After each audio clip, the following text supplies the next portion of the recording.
अस्सलाम वालेकुम everyone, welcome back to our new video. 1 जनवरी 2024 जब पूरी दुनिया में नए साल के शुरू होने का जश्न मनाया जा रहा था, जापान में एक खतरनाक 7.6 मैग्नीट्यूड का अर्थक्वेक आता है।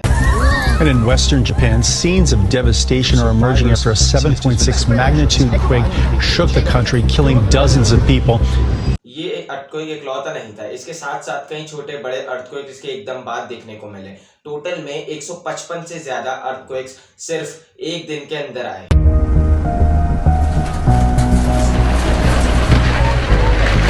इसकी वजह से समुद्र में करीब 1 मीटर ऊंची लहरें उठी और जापान के वेस्ट कोस्ट पर जाकर लगी। जापान की मीटरोलॉजिकल एजेंसी ने एक बहुत बड़ी सुनामी की वार्निंग भी इशू की थी। हालांकि इस वार्निंग को बाद में डाउनग्रेड कर दिया गया, लेकिन अर्थक्वेक से बहुत सब्सटेंशियल डैमेज देखने को मिले। दर्जनों बिल्डिंग्स पूरी तरीके से तबाह हो गई, हजारों घरों में बिजली चली गई, कई जगह आग की लपटों में घिर गई और एज अ 2 जनवरी करीब 55 लोग मारे जा चुके थे। Japanese prime minister Fumio Kishida का कहना है कि सिचुएशन एक बैटल अगेंस्ट टाइम है। रेस्क्यू ऑपरेशन जारी हैं और जल्दी से जल्दी कोशिश की जा रही है कि फंसे हुए लोगों को बचा लिया जा सके। लेकिन 2 जनवरी को एक और अनफॉर्चुनेट हादसा देखने को मिलता है इस कंट्री में। जापान एयरलाइंस का प्लेन टोक्यो के एयरपोर्ट पर जापान कोस्ट गार्ड के हवाई जहाज से जाके टकरा जाता है और दोनों प्लेन्स आग की लपटों में घिर जाते हैं। जापान कोस्ट गार्ड का यह हवाई जहाज अर्थक्वेक में फंसे हुए लोगों की मदद करने के लिए तैयार हो रहा था। दूसरे प्लेन में फॉर्चुनेटली जितने भी लोग बैठे थे वो सेफली इवैक्यूएट कर दिए जाते हैं, लेकिन इस कोस्ट गार्ड के हवाई जहाज में 6 में से 5 क्रू मेंबर्स मारे जाते हैं। 39 साल के प्लेन कैप्टन इकलौते थे जो जिंदा बच के निकल पाते हैं। 2 बड़े सवाल यहाँ पर उठते हैं। पहला तो ये कि जापान में ही इतने सारे अर्थक्वेक्स और सुनामीज क्यों देखने को मिलते हैं, और दूसरा ये कि जापान इन सब डिजास्टर से कैसे डील कर पाता है। क्योंकि यही अर्थक्वेक अगर किसी और कंट्री में आया होता तो शायद हजारों की तादाद में लोग मारे जाते। जापान में डेथ टोल 100 से भी नीचे है एज ऑफ नाउ। कैसे बचा पाता है जापान अपने आप को इन चीजों से, आइए समझते हैं आज के इस वीडियो में।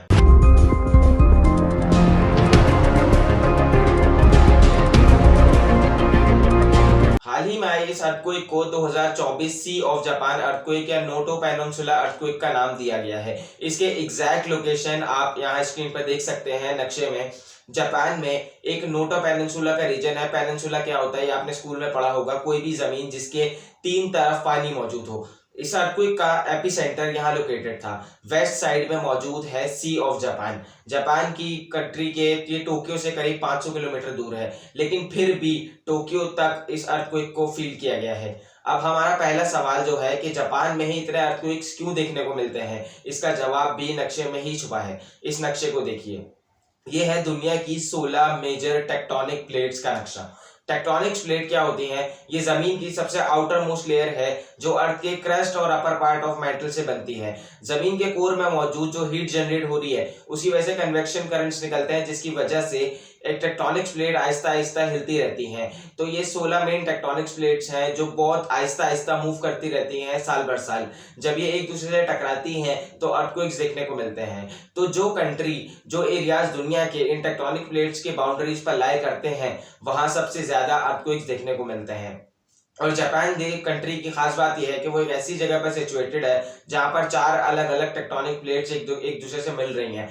तो Pacific plate, Philippine plates, Eurasian plates और नॉर्थ अमेरिकन प्लेट्स, यही सबसे बड़ा वजह है जापान में इतने सारे अर्थक्वेक देखे जाने के पीछे। अब यहाँ पर पैसिफिक प्लेट की अपनी एक खास बात है कि पैसिफिक प्लेट में सबसे ज्यादा टेक्टोनिक एक्टिविटी देखने को मिलती है। तो पैसिफिक प्लेट की बाउंड्री को हम पैसिफिक रिंग ऑफ फायर करके बुलाते हैं, क्योंकि दुनिया में यहाँ पे सबसे ज्यादा अर्थक्वेक्स देखने को मिलते हैं और साथ ही साथ सबसे ज्यादा वोल्केनोज भी यहाँ देखने को मिलते हैं। कुछ हद तक यही चीज बाकी प्लेट्स के लिए भी एप्लीकेबल है। जो कंट्रीज इनकी बाउंड्री पर मौजूद है वहां पर ज्यादा फ्रिक्वेंसी देखने को मिलती है अर्थक्वेक्स की। इसे आप कंपेयर करें ऑस्ट्रेलिया, रशिया और यूरोप जैसी कंट्री में, जहां रेयरली ही कोई अर्थक्वेक्स देखने को मिलते हैं। आखिरी बार कब सुना था आपने ऑस्ट्रेलिया में किसी खतरनाक अर्थक्वेक के बारे में? ऐसा नहीं कि वहां कभी अर्थक्वेक्स आते नहीं है, लेकिन इन टेक्टोनिक प्लेट्स के बीच में जो रीजन मौजूद होते हैं वहां अर्थक्वेक की फ्रीक्वेंसी बहुत कम होती है और अर्थक्वेक्स आते भी हैं तो उतने खतरनाक नहीं होते। और उनके पीछे वजह यह है कि मेजर टेक्टोनिक प्लेट्स के अंदर भी छोटी छोटी माइनर टेक्टोनिक प्लेट्स होती हैं और कई बारी जब ये टेक्टोनिक प्लेट्स एक दूसरे से कोलाइड करती हैं तो उसका असर बीच में भी देखने को मिल सकता है। लेकिन ये मेन टेक्टोनिक प्लेट्स एक दूसरे से किस तरीके से टकराती हैं उसके बेसिस पर अलग अलग तरीके की बाउंड्रीज बन सकती हैं, जैसे कि कन्वर्जन बाउंड्रीज। जब एक प्लेट टकराकर दूसरी के नीचे घुस जाती है, या फिर डाइवर्जेंट बाउंड्री जहां पर दोनों प्लेट्स एक दूसरे से दूर जाती हैं, या फिर ट्रांसफॉर्म बाउंड्री जब पैरेलली दो प्लेट्स एक दूसरे के अगेंस्ट मूव करती हैं। इनमें से कन्वर्जन और ट्रांसफॉर्म वाली बाउंड्रीज में सबसे खतरनाक अर्थक्वेक्स आते हैं, और जो पैसिफिक प्लेट है उसकी बाउंड्री एक कन्वर्जेंट बाउंड्री है, और उसमें भी एक स्पेसिफिक टाइप है सबडक्शन जोन। सबडक्शन जोन में सबसे ज्यादा पावरफुल अर्थक्वेक्स देखने को मिलते हैं, क्योंकि इस टाइप के कन्वर्जन में एक प्लेट जब दूसरे प्लेट से टकराती है तो बिल्कुल ही दूसरे के नीचे घुस जाती है, मेंटल के अंदर चली जाती है। और ऐसा जब होता है, डायग्राम में देखो, समंदर के अंदर एक गड्ढा सा बन जाता है और दोनों प्लेट्स की बाउंड्री पर, जिसे ट्रेंच कहा जाता है। समुद्र के अंदर ये ट्रेंचेस समुद्र के अक्सर सबसे गहरे हिस्से होते हैं। अपने आसपास के सी बेड से ये 3 से 4 किलोमीटर गहरे हो सकते हैं। जमीन का जो डीपेस्ट पॉइंट है समुद्र के अंदर, मारियाना ट्रेंच, वो भी एक ट्रेंच है जो 10.9 किलोमीटर नीचे तक जाता है। मारियाना ट्रेंच के अंदर चैलेंजर डीप जो है वो डीपेस्ट पॉइंट है समंदर का। इसके बारे में तो आपने बहुत बार सुना होगा, लेकिन एक चीज इसके बारे में शायद आप ना जानते हो, ये है कि जापान कंट्री के बराबर में एक बहुत बड़ा ट्रेंच मौजूद है जिसे जापान ट्रेंच कहा जाता है। यहाँ पर भी समुद्र 8.4 किलोमीटर डीप है। दुनिया में बहुत कम ऐसे कंट्रीज हैं जो इतने गहरे समुद्र के इतने पास लोकेटेड हैं। इस नक्शे को देखिए, ये मैप आपको दिखाता है कि पूरी दुनिया में अलग अलग जगह पर समुद्र की डेप्थ कितनी है। जितना लाइट कलर समुद्र की डेप्थ उतनी ही कम, और जितना डार्क कलर उतना ही ज्यादा गहरा है समुद्र। ज्यादातर कंट्रीज के आसपास देखो, जो बहुत सारी अलग अलग कंट्रीज हैं, अफ्रीका की कोस्ट लाइन है, साउथ अमेरिका की कोस्ट लाइन है, लाइट कलर मौजूद है उनमें। लेकिन जूम करके जब आप जापान के पास देखोगे, जापान के बिल्कुल राइट साइड में कितना बड़ा डार्क एरिया मौजूद है यहाँ पर। यह है जापान ट्रेंच, और इसी के ऊपर से गुजरता है हमारा imaginary ring of fire, Pacific ring of fire. इस टेक्टोनिक प्लेट्स की मूवमेंट की वजह से यहाँ इतने खतरनाक अर्थक्वेक आते हैं कि इतना गहरा समुद्र मौजूद है। यहाँ पर वोल्केनोज की सबसे ज्यादा तादाद पाई जाती है, और इसी की वजह से ही सुनामीज अगर कहीं सबसे ज्यादा देखने को मिलते हैं तो वो जापान के कंट्री में ही देखने को मिलते हैं। जापान की कोस्ट लाइन इस ट्रेंच के बहुत करीब है, इसका मतलब सुनामी वेव्स को बहुत कम डिस्टेंस ट्रैवल करना पड़ता है, और वार्निंग के लिए भी ज्यादा टाइम नहीं रहता। इसी रीजन से सबसे ज्यादा खतरा भी जापान को ही होता है सुनामी से। इनफैक्ट जो सुनामी वर्ड है ये भी जापानीज लैंग्वेज से ही आया है, सुनामी मतलब सु और नामी से। सु का मतलब है हार्बर, नामी का मतलब है वेव,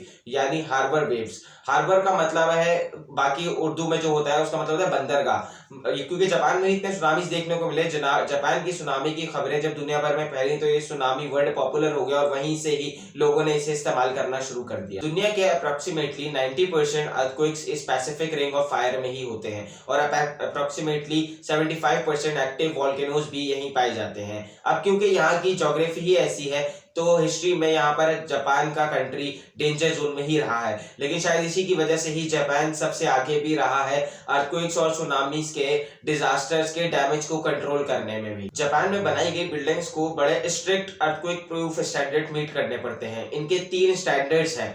सबसे लोएस्ट वाला है ताइशीन स्टैंडर्ड, जिसमें रिक्वायरमेंट बताई गई है कि एक मिनिमम थिकनेस कितनी होनी चाहिए बिल्डिंग के पिलर्स की, दीवारों की, बीम्स की, ताकि जब अर्थक्वेक आए तो उससे शेकिंग देखने को मिले तो बिल्डिंग रेजिस्ट कर पाए उस चीज को। दूसरा है साइशीन स्टैंडर्ड, जो ऊंची बिल्डिंगों के लिए रिकमेंड किया गया है, जहां पर इन्हें कहा जाता है कि डैम्पर्स लगाओ जिससे अर्थक्वेक की एनर्जी को एब्जॉर्ब किया जा सके। मतलब बिल्डिंग की जो फाउंडेशन खड़ी हुई है उसके नीचे बड़े बड़े मोटे मोटे रबर के मैट्स लगे हों। ये रबर के मैट्स अक्सर अर्थक्वेक की वाइब्रेशन को बड़े अच्छे से एब्जॉर्ब कर लेते हैं। लेकिन इससे भी स्ट्रिक्ट एक तीसरा स्टैंडर्ड है इनका, जो सबसे एडवांस स्टैंडर्ड है, मेंशीन स्टैंडर्ड, जिसमें बिल्डिंग के पूरे स्ट्रक्चर को जमीन से आइसोलेट कर दिया जाता है। रेड स्टील और रबर की अलग अलग लेयर्स लगाई जाती हैं ताकि बिल्डिंग बिल्कुल इंडिपेंडेंटली हिले ग्राउंड के कंपैरिजन में। ग्राउंड हिल रहा है तो बिल्डिंग स्टेबल रहे। टोक्यो शहर में मौजूद ये आइकॉनिक टावर स्काईट्री नाम से, इसमें भी यही स्टैंडर्ड इस्तेमाल किए गए हैं। ये पूरे शहर की one of the most earthquake resistant building है। जब 2011 में खतरनाक अर्थक्वेक आया था जापान में, 9.0 मैग्नीट्यूड का अर्थक्वेक था वो, इस बिल्डिंग को खरोच तक नहीं आई थी। दूसरी तरफ सुनामी से बचने के लिए भी जापान में कई तरकीबें अपनाई गई हैं, हालांकि वो इतनी सक्सेसफुल नहीं रही हैं जितनी अर्थक्वेक वाली रही हैं। इन्होंने सुनामी कंट्रोल फॉरेस्ट बनाए हैं, ढेर सारे पेड़ों की प्लांटेशन करना सुनामीज की ताकत को रोकने के लिए। कोस्टल डाइक्स बनाई हैं जो कि कुछ ऐसी दिखती हैं। ये बड़ी ही लंबी लंबी पत्थरों की बनी हुई चीजें हैं। ये डाइक्स काफी महंगी होती हैं बनाने में, लेकिन सुनामीज का इम्पैक्ट कम करने में सक्सेसफुल रहती हैं। इसके अलावा सुनामीज इवैक्यूएशन टावर्स बनाए गए, जिन जगहों पर बहुत सारे लोग रहते हैं और बड़ा रिस्क है सुनामी आने का, इवैक्यूएशन का ज्यादा टाइम नहीं है, तो लोग इन टावर्स में चले जाएंगे, एक हाई पॉइंट पर पहुंचकर सुनामी से बचे रहेंगे। इन्होंने अपने वार्निंग सिस्टम को इम्प्रूव किया है। इवैक्यूएशन ड्रिल्स की जा चुके हैं, लोकल लोगों को रेगुलेट ड्रिल्स कराई जाते हैं कि सुनामी से कैसे बचना है, किस तरीके से रेस्क्यू ऑपरेशंस के लिए प्रिपेयर करना है। और फाइनली इन्होंने समुद्र के पास दीवारें बनाई हैं, सी वॉल्स। जापान की 22,000 मील लंबी कोस्टलाइन है, जिसका 40% हिस्सा सिर्फ इन कंक्रीट सी वॉल से घिरा हुआ है। लेकिन ये दीवारें अनफॉर्चुनेटली हमेशा काम नहीं करती, जैसे कि 2011 में हुआ। इस वीडियो को देखिए। 俺の車終わった。 ये सुनामी जिस अर्थक्वेक की वजह से आया था वो जापान की हिस्ट्री का सबसे पावरफुल अर्थक्वेक था, और इसी सुनामी की वजह से फुकुशिमा न्यूक्लियर डिजास्टर भी देखने को मिला। न्यूक्लियर रिएक्टर्स डैमेज हो गए, जिसकी वजह से रेडिएशन लीक हुई जो पूरे पैसिफिक ओशियन के ऊपर फैली। 2011 का यह अर्थक्वेक और सुनामी जापान की हिस्ट्री में बेहद खतरनाक रहा था। इसमें करीब 20,000 लोग मारे गए थे। इसके बाद इनकी गवर्नमेंट ने अपने स्टैंडर्ड्स को और स्ट्रिक्ट बनाया। थैंकफुली इस साल का डिजास्टर इतना खतरनाक जानलेवा नहीं निकला। ये वीडियो इन्फॉर्मेटिव लगी हो तो आप हमारी वीडियो को लाइक कर सकते हैं। अभी तक आपने अगर चैनल को सब्सक्राइब नहीं किया तो सब्सक्राइब कर ले। मिलते हैं नेक्स्ट वीडियो में। अल्लाह हाफिज।